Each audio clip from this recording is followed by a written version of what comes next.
How to mutate any organism with CRISPR-Cas9, a beginner's guide, by NJO, published in Biology for Everyone. A pig's heart beating in a human's body sounds like a story out of Greek mythology. But this kind of transplantation is exactly what scientists were able to achieve at the beginning of this year. With their procedure, they prolonged the life of the patient by 2 months. However, it would not be possible to transplant an organ from an ordinary house pig running around on the farm next door into a human's chest, as this would lead to a certain death of the patient. Even before its birth, the pig was heavily mutated to enable a xenotransplantation, meaning a transplantation between different species. The production of pig-specific proteins produced by cells of the heart was switched off. Moreover, additional products important for the heart functioning correctly in the person's body were introduced. How was this done? What is CRISPR-Cas9? In our laboratory at university, even undergrad students started working with CRISPR-Cas9, as the professors admired the simplicity of the method, and they were right. It's actually quite easy to set up a CRISPR-Cas9 system. However, you might not have studied molecular biology and still want to get a grip on the technology. Well, sometimes I'm not sure whether I got the grip on CRISPR-Cas9 myself. To solve those problems, I will try to explain how a CRISPR-Cas9 system functions and how to mutate any organism that comes to your mind. Just please don't use this knowledge to kill all of us. There is the possibility that you never heard about CRISPR-Cas9, and that is completely okay.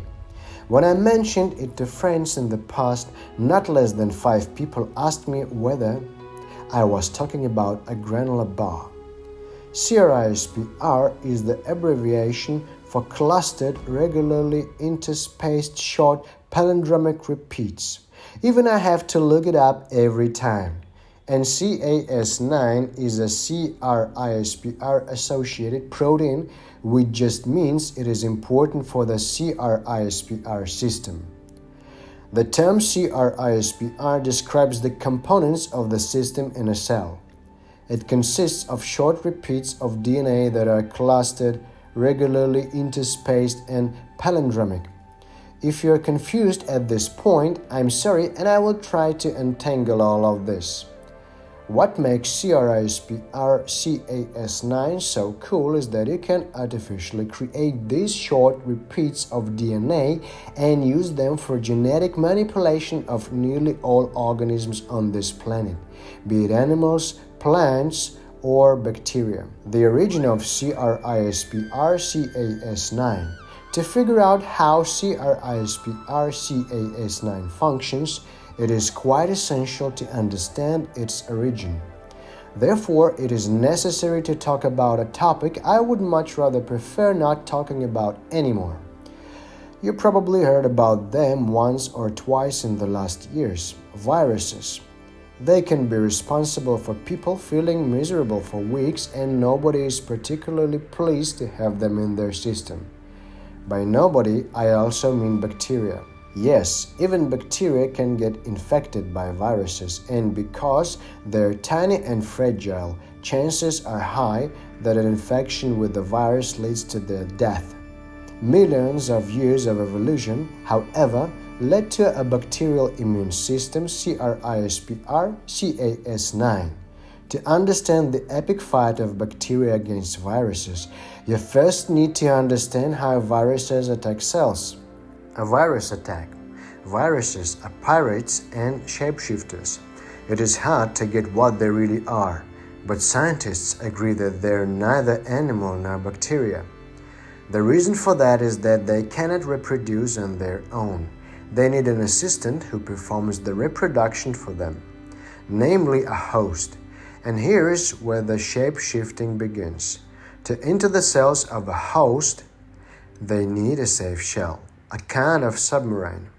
This is called a capsule. Surrounded by the capsule, a few viruses hijack the cell like pirates and convince it to produce more and more new viruses. Eventually, a whole virus army can blow up the cell and leave in search for a new host or world domination. How does convincing the host to produce more viruses looks like? Well, the virus shapeshifts itself into a memo, but it is a memo in cell language, DNA or RNA. There are different kinds of viruses, but let's ignore this for now. The memo says, "Dear cell, could you please produce a bit more of protein X? Would be great. Love your virus, an important biochemical mechanism in your cell." By pretending the memo is coming from a part of the cell, it is easy to convince the cell to produce all proteins necessary for the virus army. And with that, the cell is doomed. The defense system. Over time, some bacteria developed a defense against viruses, the CRISPR-Cas9 system. It evolved as a weapon by destroying the camouflaged memos the virus is sending to the cell, the virus DNA.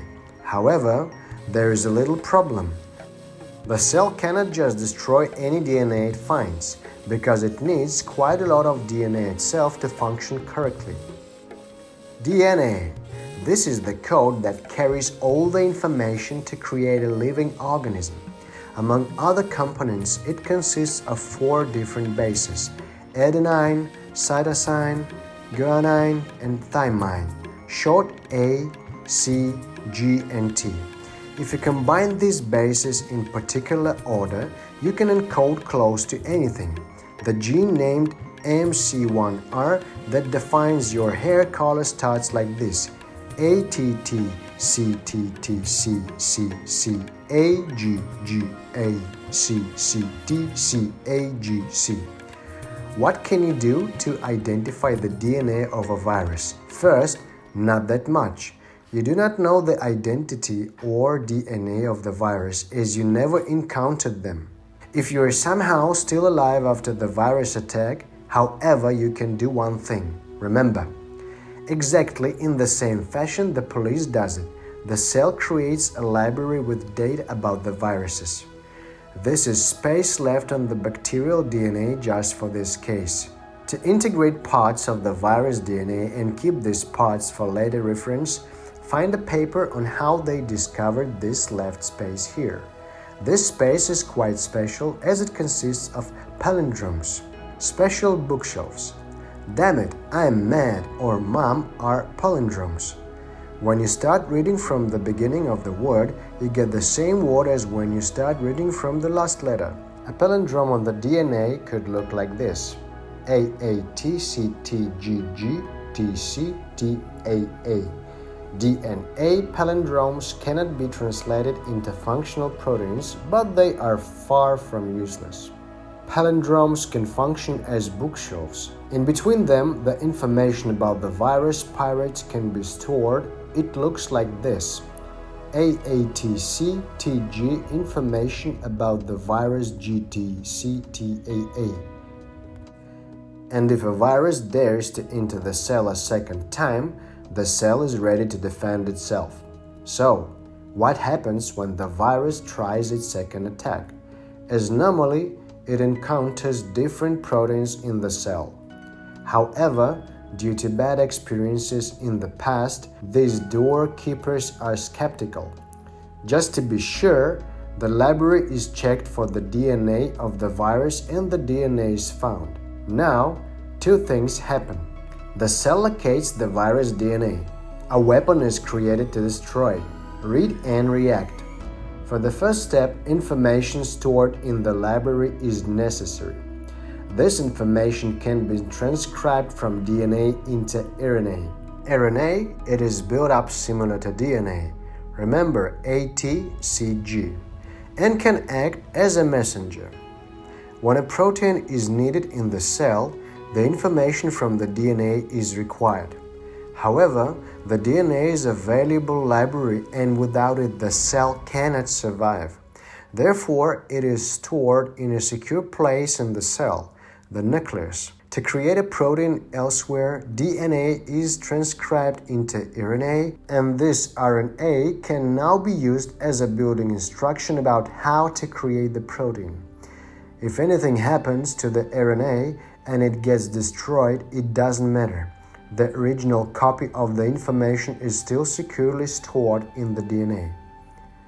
Now, a piece of RNA contains information about the virus. It is called crRNA, CRISPR-RNA, and can be used to identify the virus.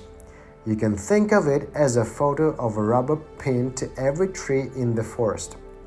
A tracked RNA trans-activating crRNA is necessary to activate the crRNA so that it can start moving through the cell and look for the virus. But something is still missing: the weapon to fight the virus. This weapon is an endonuclease. What the heck is an endonuclease? You can think of it as scissors that cut DNA or RNA. They are needed by the cell to get rid of garbage, stuff that flies around useless and gets into the way of important biochemical pathways. This could be, for example, RNA that was not translated into protein because the protein was not needed anymore, or it could be virus DNA. This endonuclease is called Cas9. Remember the CRSIPR associated protein from the beginning. What happens now is pretty simple. The crRNA guides the weapon Cas9 to the virus DNA. Then Cas9 cuts it into small pieces, so no proteins necessary for the virus army can be produced, and the cell is safe. More on Cas9 and its discovery can be found here. A summary of the CRISPR-Cas9 system. A cell gets attacked by a virus and survives the attack. Virus DNA is stored in library consisting of palindromes. The virus returns. Virus DNA is transcribed into crRNA. crRNA guides Cas9, the weapon to the virus DNA. Virus DNA is cut. Virus is gone. Everybody except of the virus is happy. Now I have a task for you. Think of one potential problem this system might have. It has to do with the virus DNA. Pam, did you discover something? Cas9 cuts virus DNA, and the exact same DNA is stored in the library to remember the appearance of the virus DNA. How does the cell prevent Cas9 from targeting and destroying the virus DNA sequence that is stored on its own DNA? The solution is the PAM sequence. Cas9 can only cut after a specific sequence of DNA. This sequence in DNA code is NGG. If you wonder now whether you missed out on a building block called N on the DNA, N can be either A, G, T, or C. This so-called PAM sequence, protospacer adjacent motif, if we do not want to miss out on that meaning, only exists on the virus DNA of the actual virus, but not on the virus DNA in the DNA library of the cell. No PAM sequence means no cutting of the DNA. I think now you know everything you need to know about how CRISPR-Cas9 works. Great! It actually isn't that difficult, is it?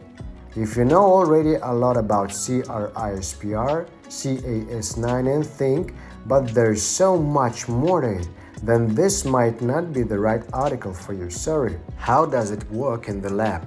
What comes next is so great that it was awarded with the Nobel Prize. See the two papers here and here. And it is really damn exciting.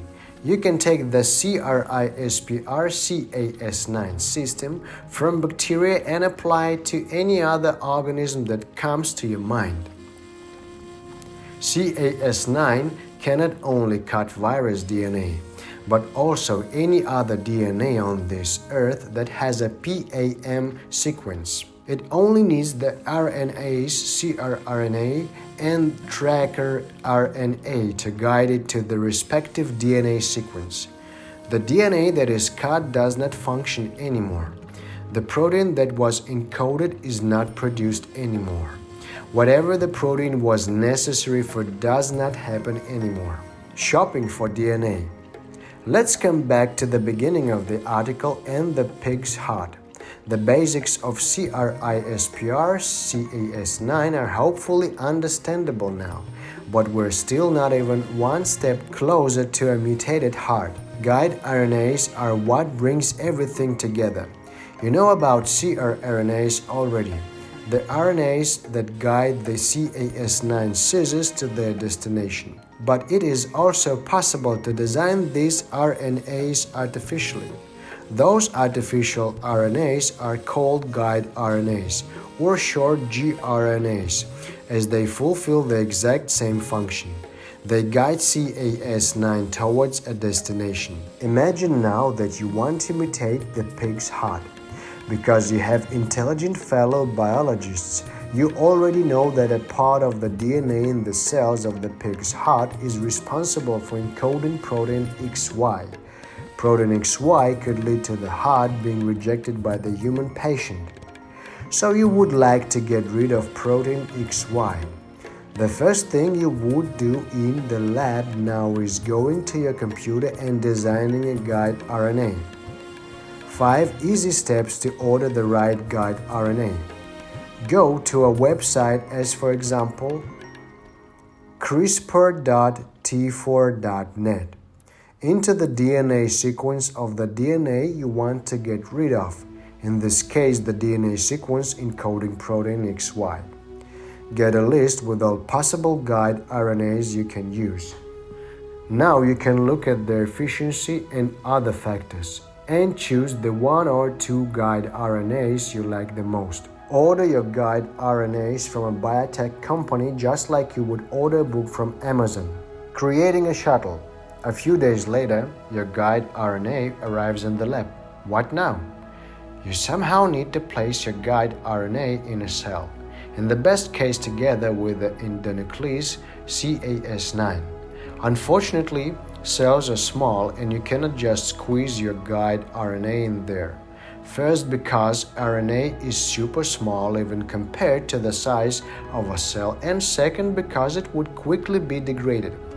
So you need something like a shuttle to keep it safe. Here is where vector plasmids enter the game.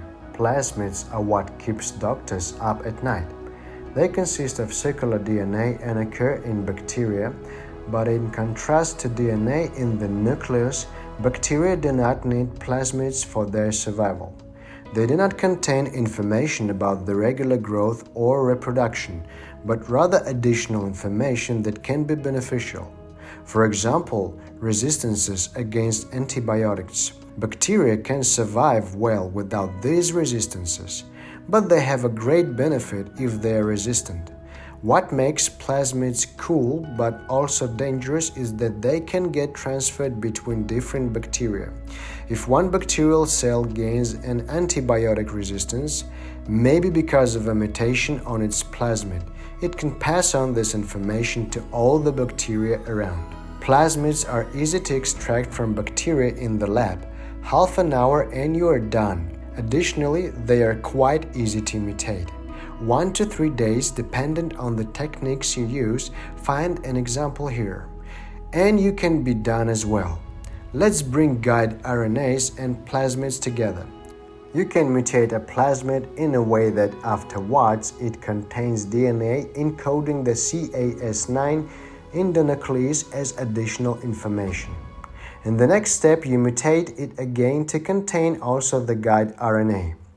Now you have a circular piece of DNA with Cas9 and a guide RNA. Looks good already, doesn't it? Finally, a mutated pig. The problem?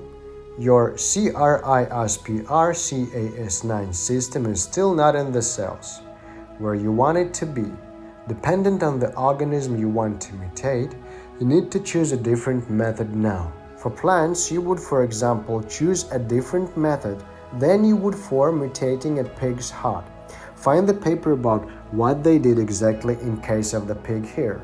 The problem about this pig's heart is that it is inside of a pig, and it is quite deadly for the pig to just remove for a while to mutate it. What is done instead is a process called microinjection, or at least this is one of the methods you can use. You take a fertilized egg and inject your vector plasmid with a super tiny needle. The CRISPR-Cas9 system, consisting of Cas9 and the guide RNA, targets the desired piece of DNA and creates a cut. Protein XY encoded by the DNA cannot be produced anymore. The fertilized egg is put in another pig again and grows into a baby pig, and then you hope for the best. Does this sound a bit mean? At least nobody got the pig's consent beforehand whether it would desire a mutated heart. This is why ethics committees are discussing about CRISPR-Cas9 for around 10 years now already.